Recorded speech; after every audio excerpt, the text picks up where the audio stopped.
انسان کو اذیت دینا، تکلیف دینا، مسلط ہو جاتا ہے شیطان اکثر اوقات انسان کی غفلت اور گناہوں کی وجہ سے. یعنی شیطان کب غلبہ پاتا ہے انسان پر؟ جب انسان اس کی پسند کے کام کرتا ہے، گناہ کے کام کرتا ہے، غفلت اختیار کرتا ہے. اور وہ ایذا جو ہے یا اذیت جو ہے وہ اپنی انتہا کو پہنچ جاتی ہے، یعنی اب ٹاپ پہ پہنچ جاتی ہے جب شیطان انسان کو بے ہوش کر دیتا ہے اور اس کے اوپر چھا جاتا ہے. یعنی بعض اوقات شیطان انسان کو پاگل کر دیتا ہے، اس کے اوپر دورہ سا پڑ جاتا ہے. یعنی کبھی آپ نے پوزیسڈ انسان کو دیکھا کہ جس کی اپنی عقل نہیں کام کر رہی ہوتی، وہ کچھ اور ہی باتیں کر رہا ہوتا ہے. تو یہ جو پوزیشن ہوتی ہے یہ بھی بعض اوقات شیطان کا انتہائی غلبہ ہوتا ہے انسان کے اوپر، اور انسان کے ہوش و حواس بھی نہیں رہتے. انسان کو ایک دورہ سا پڑ جاتا ہے، جنون لاحق ہو جاتا ہے، اور بار بار ایسا ہونے لگتا ہے، اور یہ چیز ایک مرض کی شکل اختیار کر لیتی. تو یہ شیطان انسان کو جسمانی طور پر بھی تکلیف دیتا ہے. اس وقت انسان شیطان کا خادم بن جاتا ہے. قال تعالی، اللہ تعالیٰ کا فرمان ہے، الذین یأکلون الربا، وہ لوگ جو سود کھاتے ہیں، لا یقومون، نہ کھڑے ہوں گے، الا کما یقوم الذی، مگر جیسے کھڑے ہوتا ہے وہ شخص، یتخبطہ الشیطان من المس، جس کو شیطان مس کر کے خبتی بنا دے، پاگل کر دے.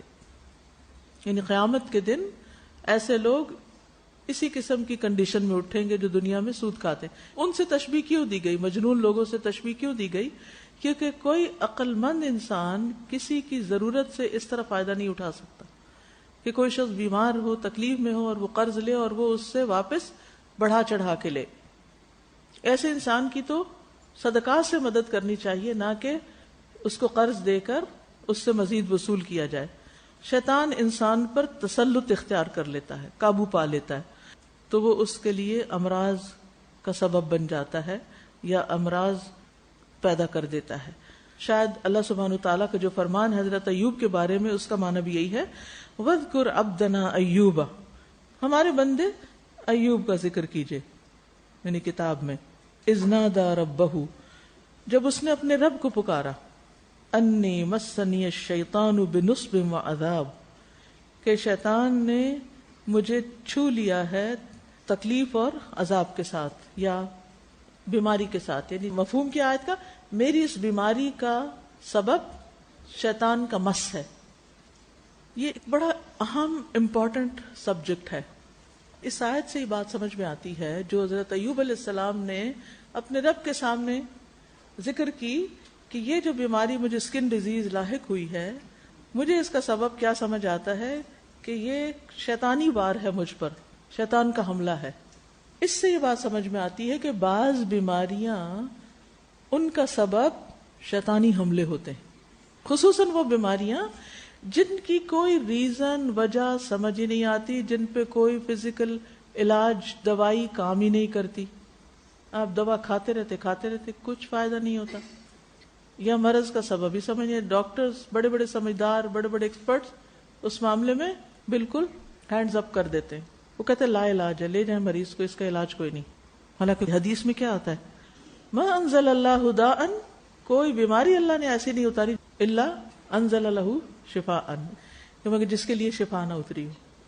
لا علاج بیماری کوئی نہیں ہے، ہر بیماری کا علاج ہے. لیکن حدیث میں بھی آتا ہے علم من علم و جاہل من جاہل، جس کو علم ہونا تھا ہو گیا، جو جاہل جاہل رہا اس سے. یعنی کچھ لوگوں کو پتا چل جاتا ہے، بیماری کی سمجھ آ جاتی ہے، کچھ کو نہیں آتی. لیکن ہر بیماری کا علاج ہے. اس لیے کبھی کوئی بیمار مایوس نہ ہوا کرے، کیونکہ مایوسی بھی شیطان کی طرف سے. کبھی کوئی یہ نہ کہے کہ میں تو اب ٹھیک ہو ہی نہیں سکتا. نہیں، شفا اللہ کے ہاتھ میں ہے. لا شفاء الا شفاء، کوئی شفا نہیں مگر تیری ہی شفا، تو ہی شفا دے گا تو شفا ہوگی. تو بعض بیماریاں شیطان کا مس ہوتی ہیں. پچھلے دن جب میں عمرے پر تھی تو وہاں میری ایک سعودی خاتون سے ملاقات ہوئی، تو وہ کہنے لگی کہ ہمارے ایک بدوی خاتون آتی، یہ بدو ہوتے جو گاؤں دیہات میں رہتے ہیں، وہ آتی ہیں اور وہ علاج کرتی ہیں ایسی بیماریوں کا جو ڈاکٹر علاج نہیں کر پاتے، کیونکہ ان کے خیال میں ایسی بیماریاں شیطان کا مس ہوتی ہیں. میں نے کہا کہ اچھا کیا کرتی ہیں وہ؟ تو انہوں نے بتایا کہ 2-3 چیزیں کرتی ہیں. ایک تو زمزم پلاتی ہیں، کچھ آیات وغیرہ بھی پڑھتی ہیں، اور جیسے زیتون کے تیل پر کچھ پڑھ کے پھر اس کو کھانے یا مساج وغیرہ کے لیے، مالش کے لیے استعمال کرنے کے لیے کہتی ہیں، اور اس کے علاوہ حجامہ کرتی ہیں. تو حجامہ سے بہت فائدہ ہوتا ہے. اب حجامہ کیا ہے؟ حجامہ بلڈ سکشن ہے نا ایک طرح سے، اور شیطان کہاں ہوتا ہے؟ بلڈ میں گھوم پھر رہا ہوتا ہے. تو جب اس کو کٹ لگتے ہیں جسم کو اور وہ سک کیا جاتا ہے تو اس کو باہر نکلنا پڑتا ہے. بلکہ میں نے کہیں پڑھا تھا کہ ڈاکٹرز نے اس بات کا ایکسپیرینس کیا. جدہ میں مجھے ایک حجامہ کرنے والی خاتون نے یہ بات بتائی تھی کہ شاید ان کے اپنے ساتھ یہ ہوا کہ انہوں نے جب حجامہ کے بعد جو خون نکلا تھا وہ جیسے بن میں ڈال دیتے ہیں، تو اگلے دن تک دیکھا تو خون فریش ہی تھا، اور جب اس کو چیک کرایا گیا تو اس کے اندر ابھی بھی جیسے لائف ہوتی ہے. تو وہ کون سی لائف تھی؟ وہ کون وہاں اٹکا ہوا تھا؟ ورنہ تو خون نکلتا ہے تو تھوڑی دیر بعد جم جاتا ہے، سوکھ جاتا ہے، ختم ہو جاتا ہے، خراب ہو جاتا ہے. تو حجامہ کے علاج سے اگر اس قسم کا کوئی مس ہے تو اس کا افادہ ہوتا ہے. اسی لیے نبی صلی اللہ علیہ وسلم فرمایا 3 چیزوں میں شفا ہے، اور ان میں سے ایک شربت عسل، شہد کا پینا، اور دوسرے شرطۃ محجم، حجامے کا کٹ. جو کٹ لگتا ہے اور خون نکلتا ہے تو اس کے ساتھ انسان کے جسم سے، جس کو ہم کہتے ہیں نا انسان ڈی ٹاکس ہوتا ہے. جادو کے اثر میں عموماً حجامہ سر کے اس حصے پر کیا جاتا ہے. اور اس کو آپ دیکھیے کہ اس حدیث میں بھی آتا ہے نا کہ جب کوئی جوڑا کر لیتا ہے تو وہ شیطان کی بیٹھک بن جاتی، یعنی شیطان یہاں سے انسان کو ایک طرح سے پکڑتا ہے. تو خلاصہ یہ ہے کہ شیطان انسان کو جسمانی تکلیفوں میں بھی مبتلا کرتا ہے، وہ ایسا دشمن ہے. دلیل علی ذالک، اس بات کی دلیل یہ حدیث ہے. وقال صلی اللہ علیہ وسلم، اور نبی صلی اللہ علیہ وسلم نے فرمایا، الطاعون وخز اعدائکم من الجن، طاعون کی بیماری جو ہے وہ تمہارے دشمن جنوں کے مس سے ہے یا گھونسے سے ہے. وَهُوَ لَكُمْ شَهَادَةٌ، اور وہ تمہارے لیے شہادت ہے. یعنی طاعون سے مرنے والا شہید کیوں ہے؟ کیونکہ اس کو شیطان نے مارا ہے، ایک طرح سے دشمن نے مارا ہے. اسی طرح روحانی بیماریاں جیسے ڈرنا، بعض لوگوں کو آپ نے دیکھا ہوگا وہ بہت ڈرتے ہیں. اب وہ کہتے ہیں کیوں ڈر لگ رہا ہے؟ پتہ نہیں کیوں ڈر لگ رہا ہے. کیا شروع سے لگتا ہے؟ نہیں، شروع سے تو کبھی نہیں ڈرے تھے. اچانک کبھی کوئی بچہ ڈرنے لگ جاتا ہے، کبھی کوئی بڑا. بعض اوقات آپ نے دیکھا ہوگا کہ جو خاتون بچہ پیدا کرتی ہے اس میں وہ ڈرنا شروع ہو جاتی ہے یا ڈپریشن میں آ جاتی ہیں خواتین. کئی دفعہ یہ عام طور پہ دیکھا کہ ہوتا ہی ہے نا کہ اس کیفیت میں انسان نہ ذکر کرتا ہے نہ کچھ، اور جسمانی طور پر بھی کمزور ہوتا ہے، بلڈ بھی جسم سے نکل رہا ہوتا ہے. تو یہ ساری چیزیں مل جل کے انسان کو بعض اوقات ایسی کیفیت میں مبتلا کر دیتی ہیں. تو یاد رکھیے اس کیفیت میں بھی صبح شام کے اذکار پڑھ سکتے ہیں آپ. حضرت مریم کے بچے کو شیطان نہیں کچھ کر سکا تھا. کیوں؟ کیونکہ ان کی والدہ نے انی اعیذھا بک وذریتھا من الشیطان الرجیم کہا تھا. ٹھیک ہے، تو شیطان جو ہے وہ انسان کو ڈراتا بھی ہے. انما ذالکم الشیطان یخوف اولیاءہ، یہ شیطان ہی تو ہے جو تمہیں اپنے دوستوں سے ڈراتا ہے.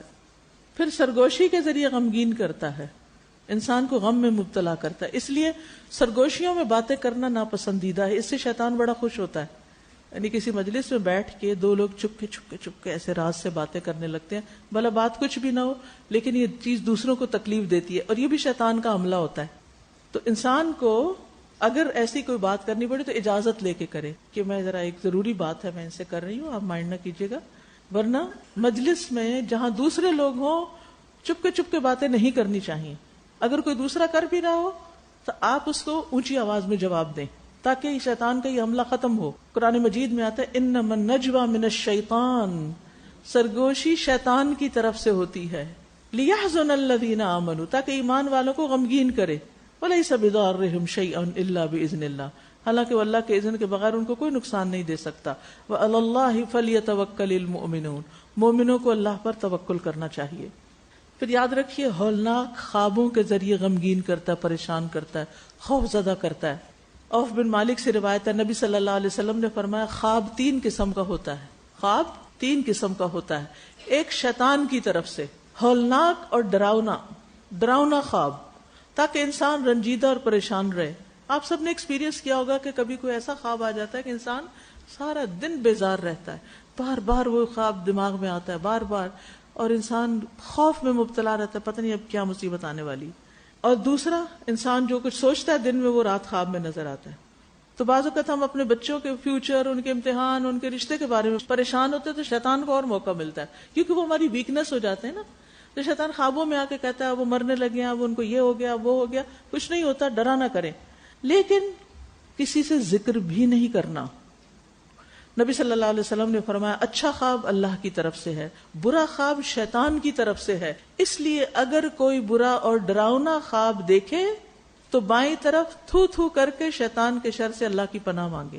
اس عمل سے شیطان اسے کوئی نقصان نہیں پہنچا سکے گا، اس کا کچھ نقصان نہیں ہوگا اگر آپ اسی وقت بائیں طرف تھتکار دیں 3 دفعہ اعوذ باللہ پڑھ کے.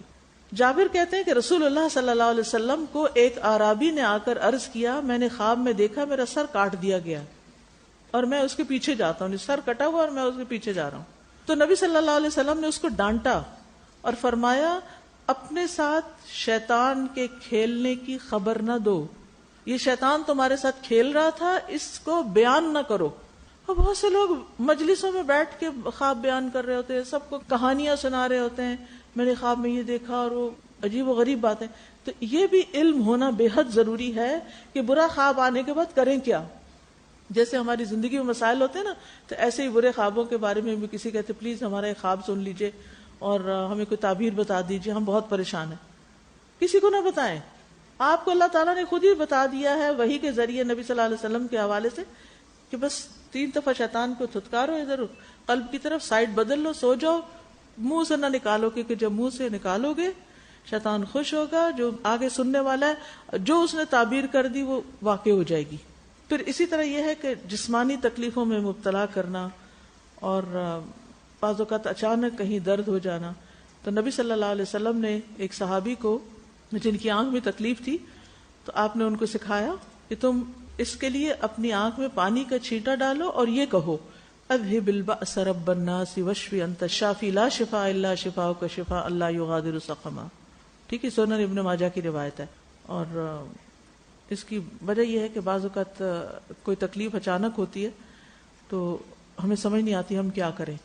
کوئی بیٹھے بیٹھے اچانک درد اٹھتا ہے یا کچھ بھی، تو فوری طور پر تھوڑا سا اس کو مل لیں، وہ دعا پڑھ لیں. اگر درد ہے بسم اللہ بسم اللہ بسم اللہ اعوذ باللہ وقدرتہ من شر ما اجد احاذر 7 بار، انشاءاللہ آپ دیکھیں گے تکلیف دور ہو جائے گی.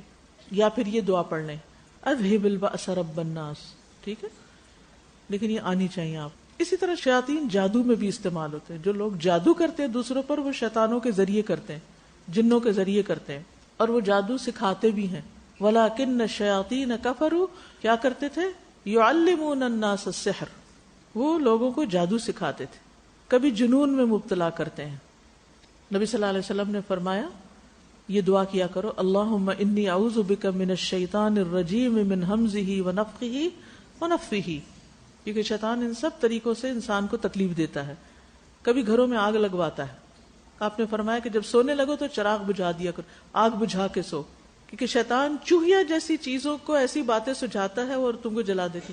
یعنی وہ ایسی چیز وہاں گر جائے گی جو لے کے، جیسے وہ پہلے زمانے میں جو لیمپ جلاتے تھے اس کے اندر تیل اور تیل کے ساتھ اس میں بتی ہوتی، تو وہ چوہیا آئی اور بتی اٹھا کے لے گئی. جلتی جلتی وہ جہاں جہاں سے گزری تیل بھی گرا اور وہاں وہاں آگ لگتی گئی اور وہ بھڑک اٹھے شعلے. پہلے تو چھتیں بھی ہوتی تھی نا ایسی کہ لکڑی آگ پکڑ لیتی.